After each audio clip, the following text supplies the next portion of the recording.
Hello, we're in Clonmel for stage 2 of the Tour of Ireland, and we've already seen a selection in the field. 112 men set out yesterday, 23 got away at the front, and at the finish, one man got away from them. Here's Shane with the story of stage 1.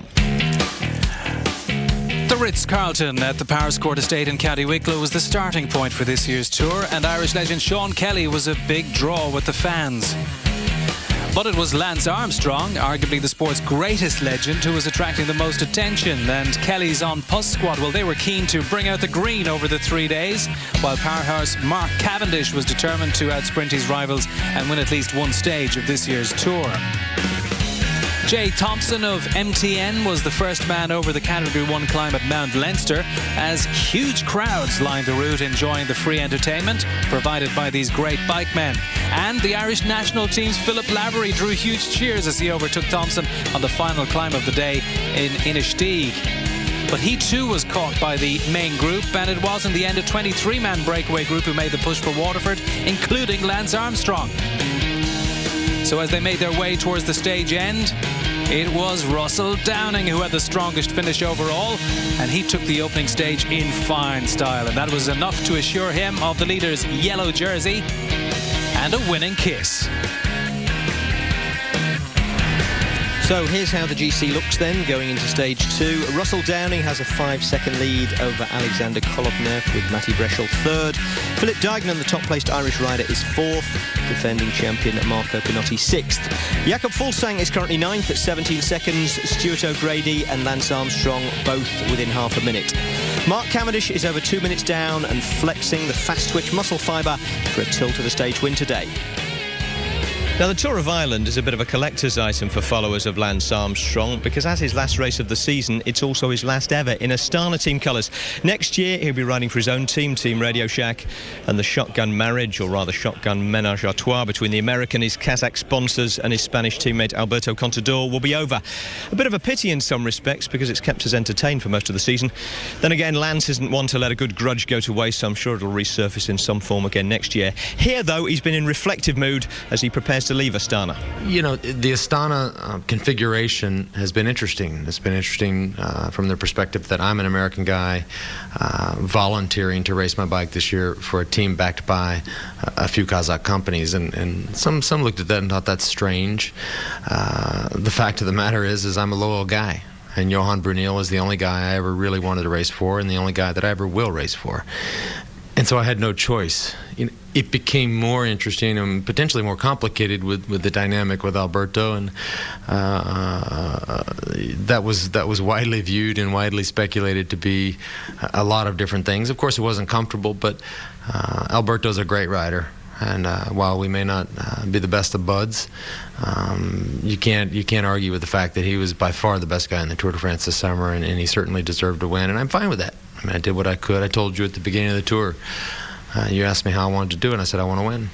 And I thought I had trained to win and thought I was ready to win, but I wasn't. And that's cool with me. I mean, he was better, and he'll go left, I'll go right. That's not a bad thing. And we'll bring our team together next year and do our best to try and win again. Now, with his hectic mountain biking, cancer campaigning and concert-going schedule of the past few weeks, Lance wasn't really expected to win this race. Not that worries either the organisers or the crowds who lay siege to the Astana truck every morning, looking for autographs or just to touch the hem of his lycra. His presence alone has elevated the event as far as they're concerned. In fact, if you're looking for an indication of his status here, when was the last time you saw a policeman on security detail sufficiently starstruck to get his uniform signed? But whether or not Armstrong's racing at full throttle, when the decisive split came yesterday, he was in the right place, just as he always is. He's an experienced rider, so he definitely knows what's going on and can think or foresee a little bit what's going to happen. But I mean, it's been difficult for him. He's been traveling a lot. He's been very busy, so I don't think he's really in top shape to win the race. But he was there yesterday when the selection was made, so that was good to see. He didn't come on a holiday to Ireland, that's for sure.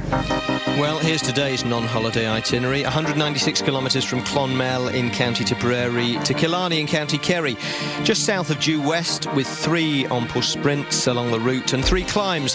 Nothing really that should deprive Mark Cavendish of a bunch finish, although of course we thought that yesterday. Let's get straight over to the rollout then, and commentary from Paul Sherwin and Phil Liggett. Yes, and here in the main street at Clonmel, the second day, beautiful blue sky shining down on a lush green countryside today. The riders facing up to another long day in the saddle, almost 200 kilometres. Mark Cavendish, by this stage last year, he'd already won a stage. He hasn't done so yet this time out, but he is one of the fastest sprinters in the world. That's the man who did win yesterday, and Russell Downing here now defending the race lead. He will have to defend that. There's the leader in the King of the Mountains classification, Matt Wilson, and he is going to have to defend that over some pretty tough mountains this afternoon. There you can see Team Columbia, a very solid squad, having a chat with a certain man by the name of Mr. Lance Armstrong. Yes, Cavendish and Armstrong, the best of friends. They're on rival teams, of course, but as always, Lance comes to the start line a little bit later than everybody else, and they reserve the biggest cheers for him. Even the Mayor of Clonmel today brought along his photograph of Armstrong for a signature. And as always here in this beautiful country of hospitality and friendship, we're entertained at the start here as well. So the open road beckons now as the riders assemble. Only one rider is out of the race, Ed Clancy, as 108 riders take the start today. And Lance Armstrong, to the applause of the crowd, on the front rank here with Downing after his brilliant win in Waterford yesterday. Little bit chilly, 14 degrees, but we're promised it will get warmer, and we're hopeful the rain will stay away. Certainly the riders will, because if it does rain, it will get extremely cold out on the open road. Mark Cavendish over there on the left-hand side. The first few kilometres, 5 in fact, are neutralised, allowing the riders to get out of town. That's why they're in such a relaxed manner here, Phil, and having a little bit of a nice chat. Yes, this is Jetse Bol from the Netherlands at the back. He rides for the Rabobank Continental team. Incidentally, the 5 neutralised kilometres don't count in the race distance, so it's over 200 in effect today. Lance Armstrong, nearest camera, having a little bit chat with Mark Cavendish. They really do get on very well, Paul. They certainly do. Different kind of riders. I think mutual respect. Mark Cavendish always said that he never expected to be able to race with Lance Armstrong, and I think he's really enjoyed rubbing shoulders with the big man this year. Well, of course, he met him in the Tour de France. Mark Cavendish winning 6 stages of the Tour de France this year, which is a British record, as the field have just passed the 0 kilometre sign, and immediately an attack. And this is Mark Cassidy launching an attack for Ann Post M. Donnelly team, and going clear, and a reaction from the field. A Dutchman, it looks like, for Rabobank is trying to join him. Very fast start. All of these riders looking for an open ticket to get off the front end of the main field, but there is a sprint point after just 9 kilometres of the course, which is why I'm not quite sure, Phil, whether or not they're going to allow these riders too much freedom. Well, we did expect a fast off for that very reason, Paul. Cassidy, by the way, is the son of Phil Cassidy, who's well known here in Ireland, a winner of the other Tour of Ireland, which is the FBD Ras race. And Phil is now 47. In fact, I was riding with him last weekend, and he said his son Mark was hoping to do well this weekend, and it looks like he's feeling the same way right now.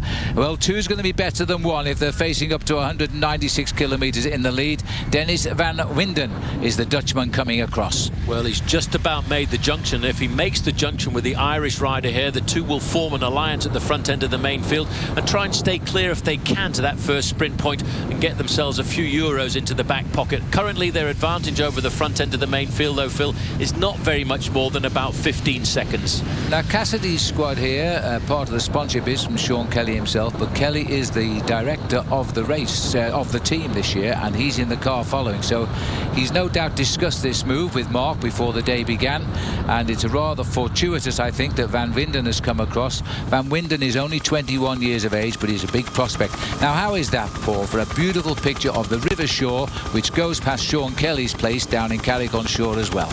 Well, if one man knows the roads today, it's obviously Sean Kelly and the team car behind those 2 leaders, because I'll tell you one thing, these are Sean Kelly's training roads from many years ago.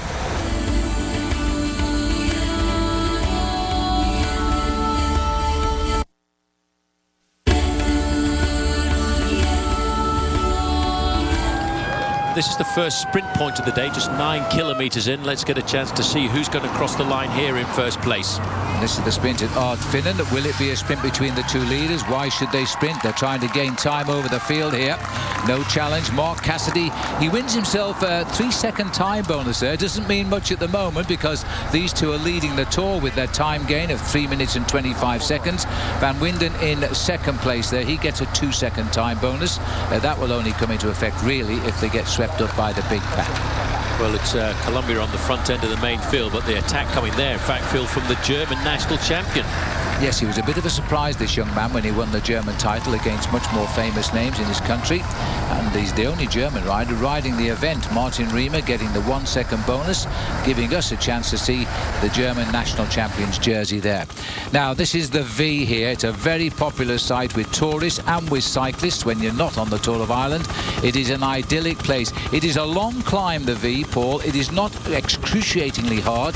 It's stunningly beautiful, and these boys have hit it with a good lead over the field.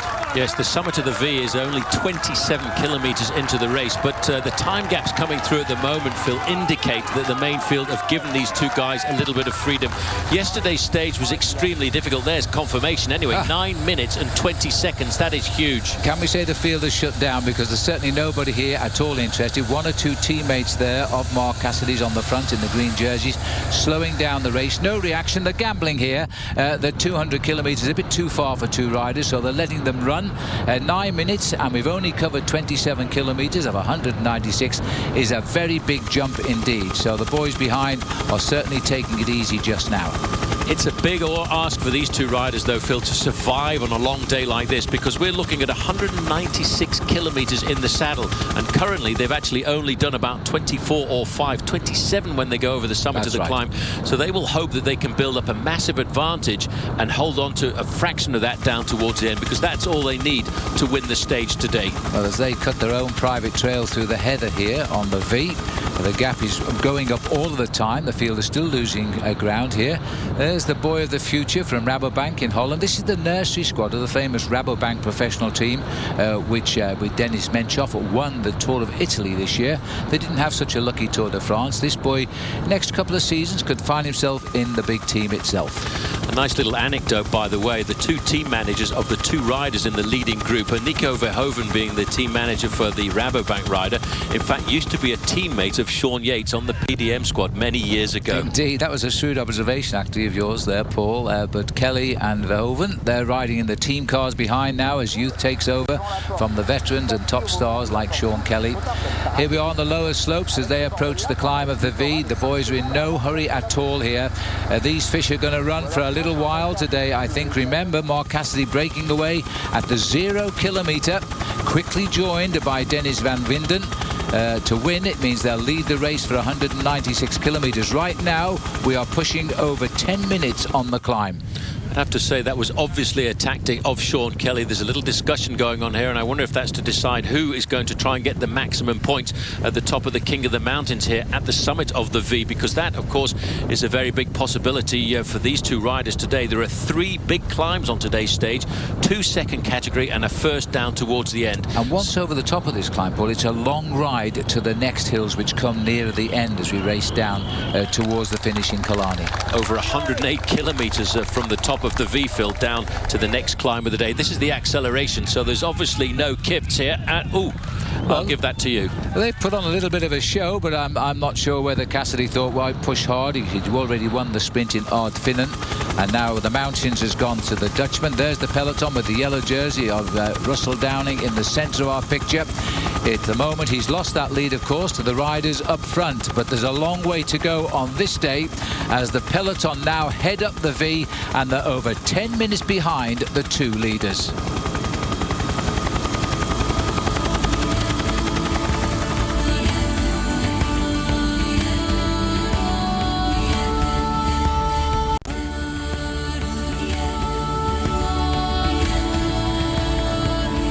Well, it's been quite a dramatic start here in this stage 2 of the Tour of Ireland. Here we are at the majestic Lismore Castle, and it's a breakaway pairing containing Ireland's Mark Cassidy of Team On Pulse, Sean Kelly, and Dennis van Winden of the Team Rabobank, who effectively now is in yellow on the road. They've opened up more than a 10-minute gap on the chasing peloton, but there's a long way to go. Effectively 150 more kilometres to Killarney.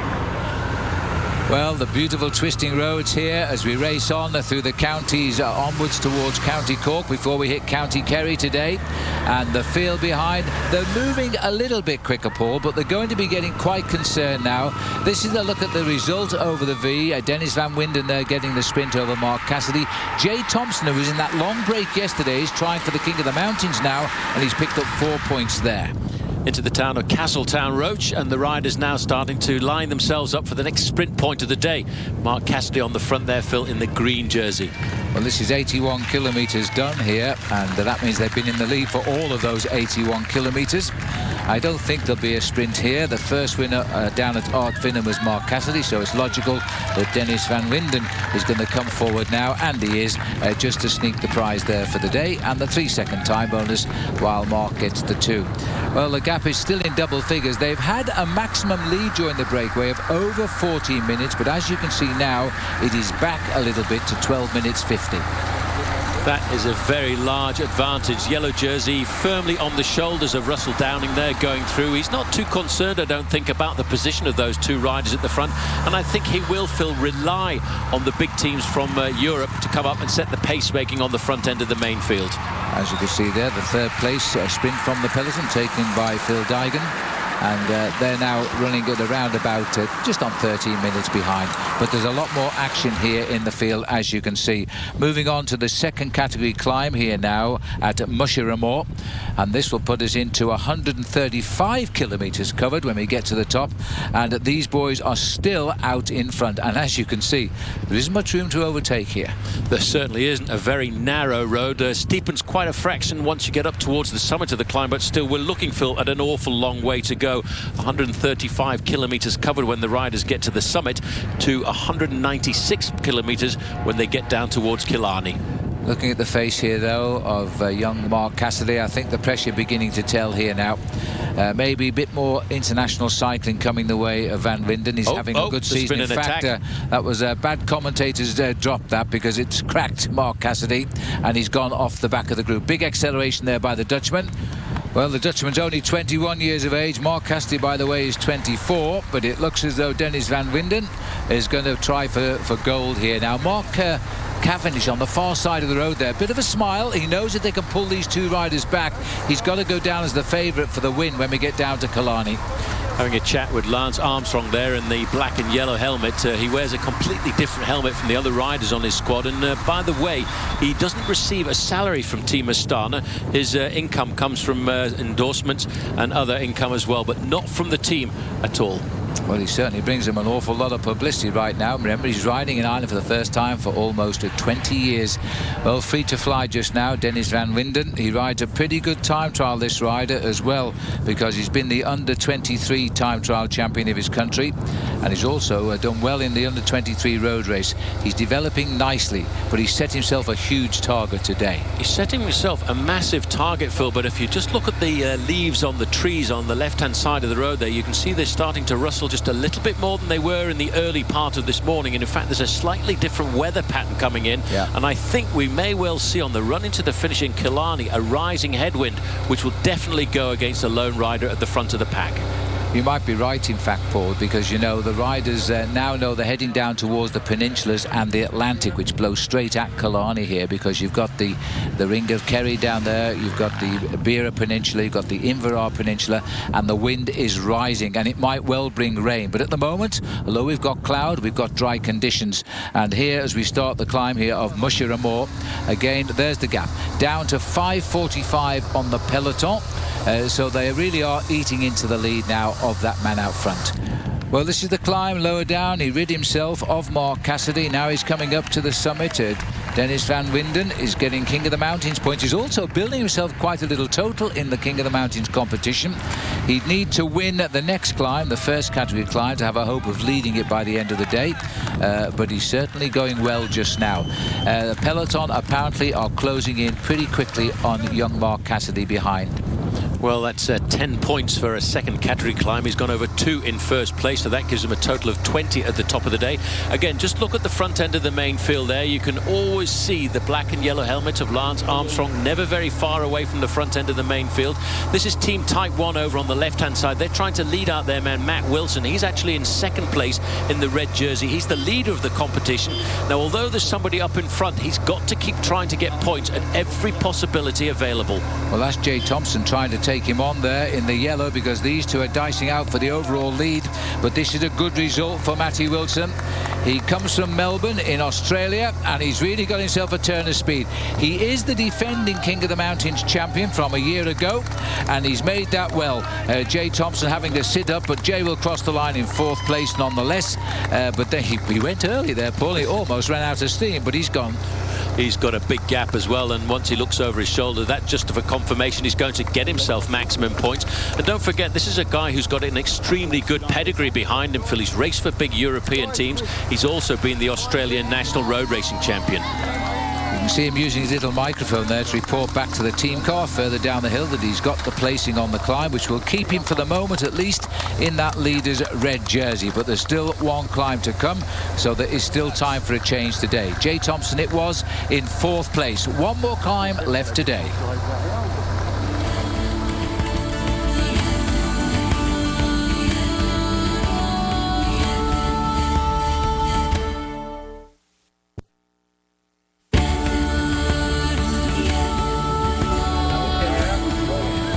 Well, Clonmel in County Tipperary was the start point for today's stage of the Tour of Ireland, but Clonmel is also going to be hosting a World Cycling Championship of its own in just a matter of weeks. With me is the organiser and local man Declan Byrne. Tell us more about your World Cycling Championships. Yeah, Shane, we're delighted in 2 weeks' time on the 11th and 13th of September, Clonmel is hosting the World Military Cycling Championships. And on the 11th we'll have a time trial from Carrick-on-Suir to Clonmel, and on the Sunday the 13th we'll have a 15km by 9-lap road race, which will start and finish where the start is today of the Tour of Ireland. So there's going to be a high quality calibre of cyclists taking part in this as well. Absolutely. The current world champion is Yanni Brajkovic, and he's actually riding for Astana this week, and I see that yesterday he made the cut in the break, so he's in good form, and hopefully when he comes back in 2 weeks' time he'll defend his title. So hopefully there'll be good crowds here on the 11th and the 13th of September, but great to have someone like Sean Kelly, a local legend, lending its support as well. Absolutely, yeah. Because we're recreating that time trial made famous by Sean back in the old Nissan Classic in 1985. There's great linkage there, and Sean has agreed to be the patron. And as I said, Yanni Brajkovic is the current world champion, and that calibre of rider will be coming to Clonmel, and we expect the crowds to come out and support them. Well, the very best of luck with it. Thanks very much. Well, little cloud on the horizon now as we race onwards to Killarney, and the riders now heading up to the last challenge of the day here, the climb of the Curragh. And this is a really steep one, Paul, especially towards the end. It's a beast. It starts off with a rolling ride through the valley, then up towards the summit. It really kicks in and makes it very difficult. The difference between Van Winden and Cassidy is now over a minute, and it's still over 5 minutes back to the main field. Here's Mark Cassidy. He's out on his own now. He hasn't slowed down. In fact, he's got Sean Kelly right behind him here as Sean manages the Arm Post M. Donnelly team. Trying to keep him away just a little bit longer. This is the peloton here as they now continue through the sprint position. Though there's still a little way back. There's still a little bit of work to do, but there is still a long way to go, unfortunately, because when we get to the top of the Curragh, still 153 kilometres only covered. There's the result. It was Andre Grifko who just came across the line in 3rd place from the field. Now there's the sign which tells all of the riders they have 1 kilometre to the summit here of the Curragh, and it's just around the corner where this road bites you, and if you can just strain around that bend, I think you'll see the crowd are waiting to welcome the Dutchman at the top. Well, Dennis Van Winden is starting to nod the top part of his body. That's where he's got to get to, and that's where he will be in around about a kilometre's time. But it is extremely steep once he starts to get around this corner. You may well also notice a couple of little spots of rain starting to come onto the camera lens. That does not bode well for the run down into the finish line. Nor the run off this mountain, in fact, because it is very, very narrow, very quick descent, and the riders will be very wary. But look at this now. It's Team Saxo Bank who are trying to close up this gap before we get over the top of the hill. 2nd place is the champion of Norway, for a 2nd year indeed, Kurt Attel Arvesen. 3rd place, Stuart O'Grady. I really believe, Phil, as we go further up the road, that Team Saxo Bank believe that they've got the winner with Matty Breschel, but this is an indication. You look at the style of this rider on the climb, Phil. This shows you just how steep this climb is starting to get as we get into the last 400 or 500 metres. Looking over his shoulder, it's as if to say, oh, I wonder how far behind they are.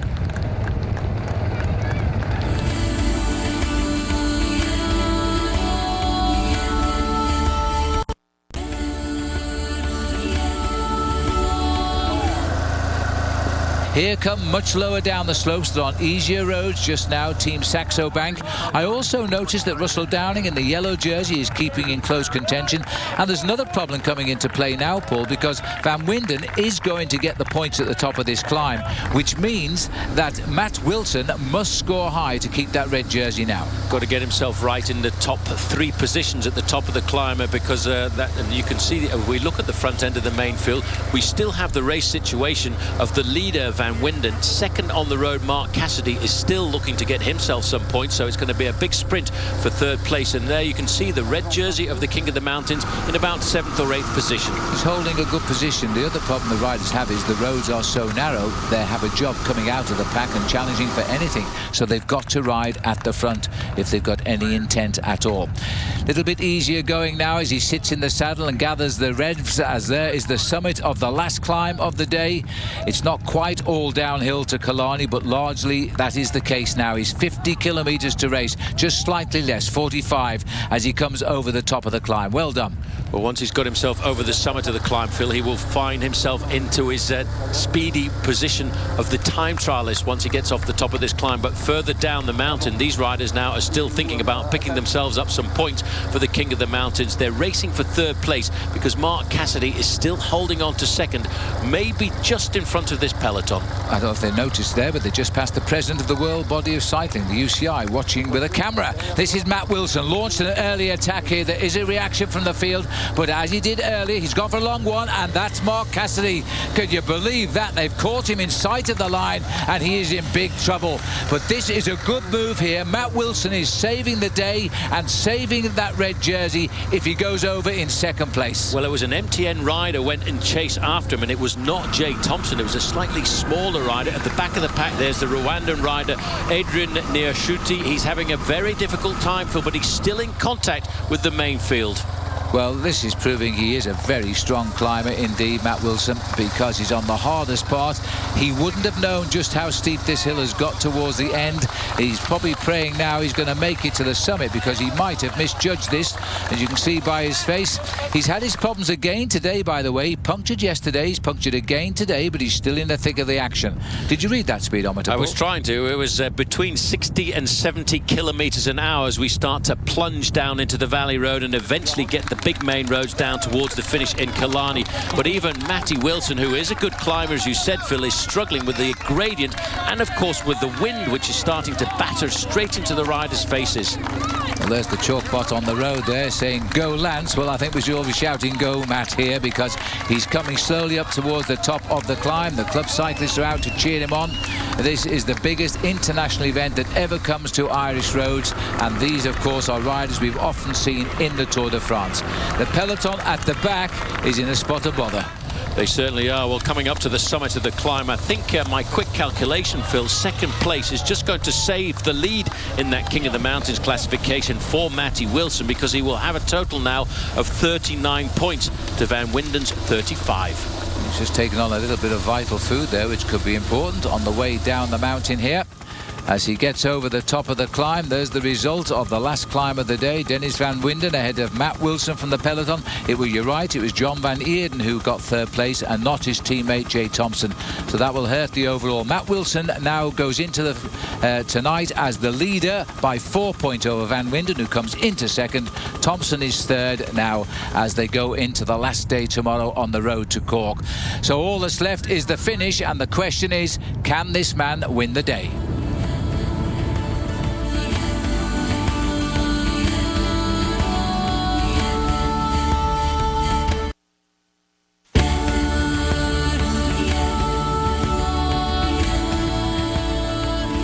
The 2nd day of the Tour of Ireland heading into Killarney now. It's been a long escape for the Dutch rider today, Dennis Van Winden, but it's shortly about to come to an end. He knows, Paul, that the peloton are reeling him in. What a breakaway. A long breakaway, a long day in the saddle for this man, one that he can write down as part of his experiences. But there is the front end of the main field. They're under complete control there, I have to say, Phil, of some of the top international teams in the world. Well, he's been in the lead today for 174 kilometres of the 196, but he's back in the peloton now. The field will start licking their lips as all the teams now will start to search for their sprinters.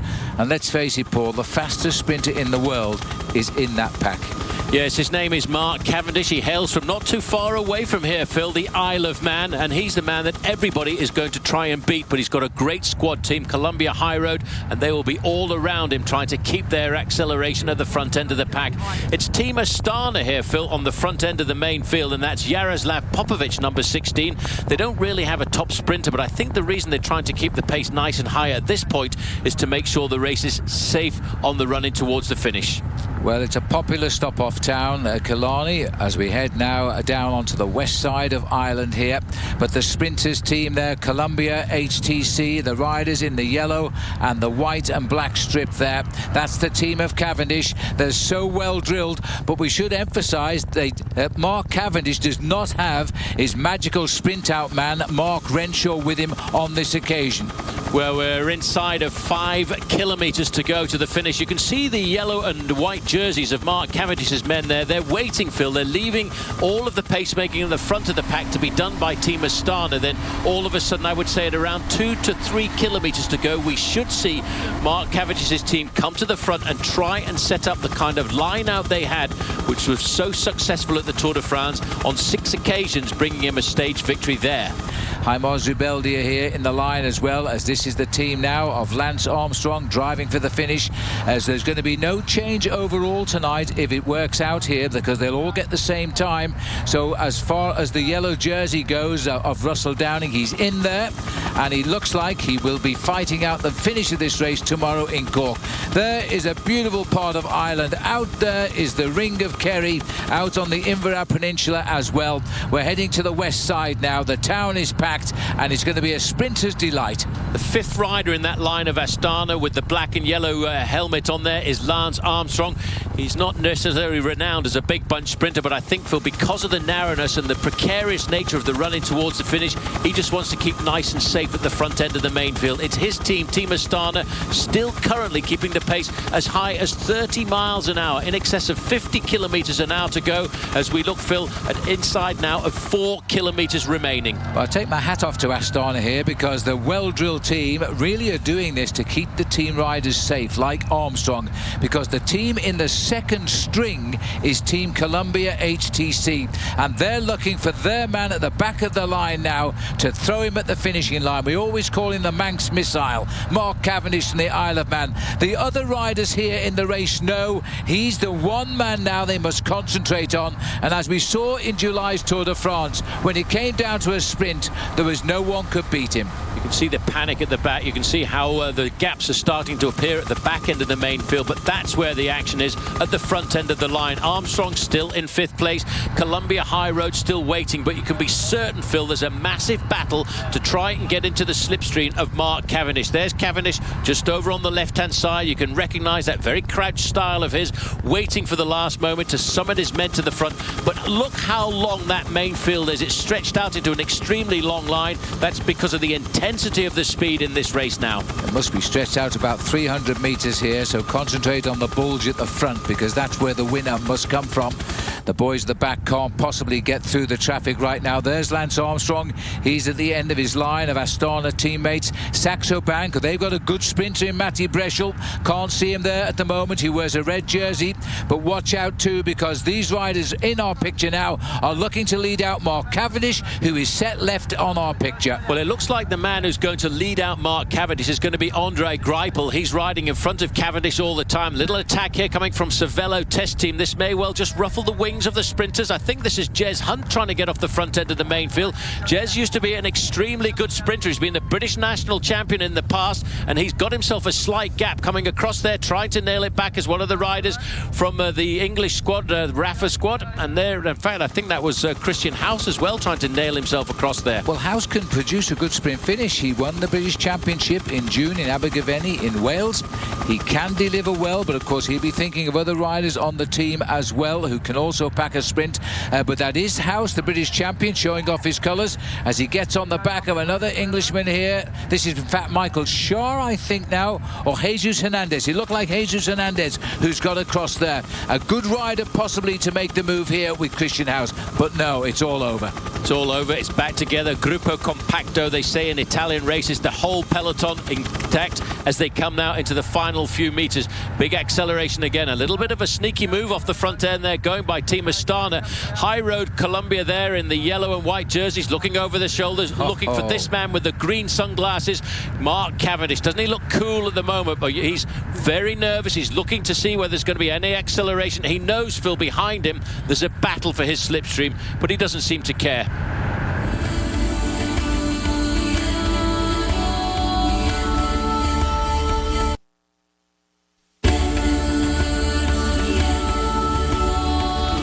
The yellow jersey there of Downing is moving up, and as we saw yesterday in Waterford, he packs a very strong sprint finish. He won by a clear second over the group yesterday. There he is. There he is, 91. 91, looking to keep himself right up at the top end of the overall classification. He has got a good turn of speed, and he knows he's got to make sure that there's no time loss on the run in towards the finish. The control at the front end of the main field now has completely changed. We've seen Team Astana swept away. Now it's Columbia High Road, as it was on many occasions during the Tour de France, and it's all for one man. It's for the big man that they want to try and get himself the stage victory. He'd already had a stage victory under his belt on stage 2 at this stage last year in the Tour of Ireland. This year, 0. And it's last year's winner overall, Marco Pinotti, who's trying to lead out the race here. He's just peeping into the right of our picture. Pinotti is actually trying to help Cavendish win, while Pinotti himself will try to win this race overall for himself tomorrow. But now there's a move. Jetse Bol, who was sat at the back of this bunch when we were on the mountains earlier, is obviously a better sprinter on the flat. We are just on 2 kilometres to go now, and this is proving to be a very fast run into Killarney. Good move by the Dutchman, but you know, it hasn't ruffled the feathers at all of Team Columbia or Team Saxo Bank. And watch out for Stuart O'Grady, Phil, because O'Grady's been riding at the front end of the main field over the last couple of days, and I reckon O'Grady may well be looking to try and challenge himself on the run in towards the finish. Well, Jetse Bol is just about dangling here. He's proving to be quite a magnet now, as Columbia HTC are trying to line up their firepower, and right at the back is the cannon himself as he now tries. That's the end of Bol now. It's Team Cervelo are leading through as well, but now the power goes on from HTC. The Colombian team of Mark Cavendish, 1 or 2 riders trying to break in as well, but I'm not wouldn't be surprised now as they start. You've got to really pull back in there as they go round there and across, as we're now seeing the riders now relying on Sterner back together. But at last, Paul, Columbia HTC have got control. And a lot of strong riders as well. They've got 1, 2, 3 riders in front of Cavendish. Cavendish zigzagging across inside of the last kilometre now. 1,000 metres to go. A last-minute attack just over there on the right-hand side. That's one of the riders from Cervelo Test Team. The rider from High Road switches off and leaves it up to the rest of his teammates to keep the pace nice and high. Battling onto the wheel there of Mark Cavendish in 5th position is a rider from Saxo Bank, and Russell Downing in yellow is up there in 5th. On Downing's wheel is Alexander Kristoff of the Joker team here, and that's a good name for a cycling surprise winner, isn't it?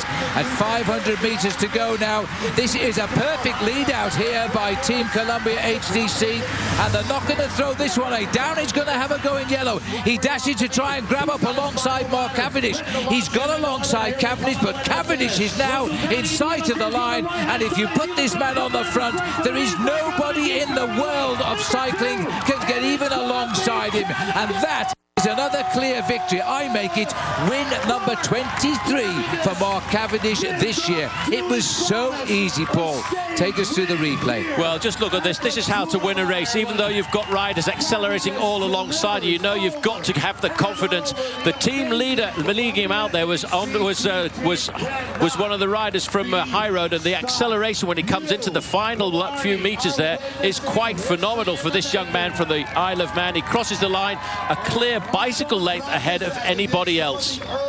Well done to Mark Cavendish. He really does make it easy. Of course, he won the first 3 stages, don't forget, last time out. But he's got his first one and one more chance tomorrow in Cork. Quite in the top 3, but none of his team. Mark Cavendish, you set out this year with a goal to have a stage win in at least every race that you have competed in. So another one and another success.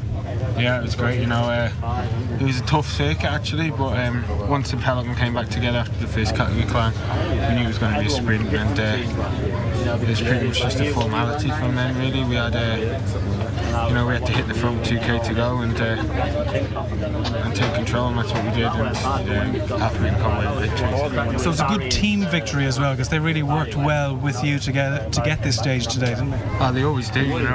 There's a great group of guys who I work with. We're not just teammates but friends, and that morale transfers to our bike amazingly. And one guy cuts the line with the hands in the air, it's a success for all of us, and it means we get to have a glass of wine at the dinner table tonight. So everybody's a winner, really. So a good night in prospect at the Columbia Big Brother Hotel as Mark Cavendish succeeds in completing his allotted task of the day and earns alcohol for his fellow contestants. There's confirmation of the stage result. Cavendish from a whole chasing bunch of riders led by Michael van Steyen and Stuart O'Grady. Russell Downing finished 17th on the same time, as did all his rivals for the race lead. Mark Cassidy lost 9.5 minutes after his early heroics. Let's hear from him to start with. Mark Cassidy, a great early break there. You must have been feeling strong. Was that part of the tactic? Yeah, we decided to try and go for the King of the Mountains and see what happens. So the only way to do that was to go on an early move. So as soon as it was a 0 kilometre, I went, and lucky enough I got away. But it was very windy and it was hard for only 2 riders, What about for you when the peloton finally caught up with you? How did that feel?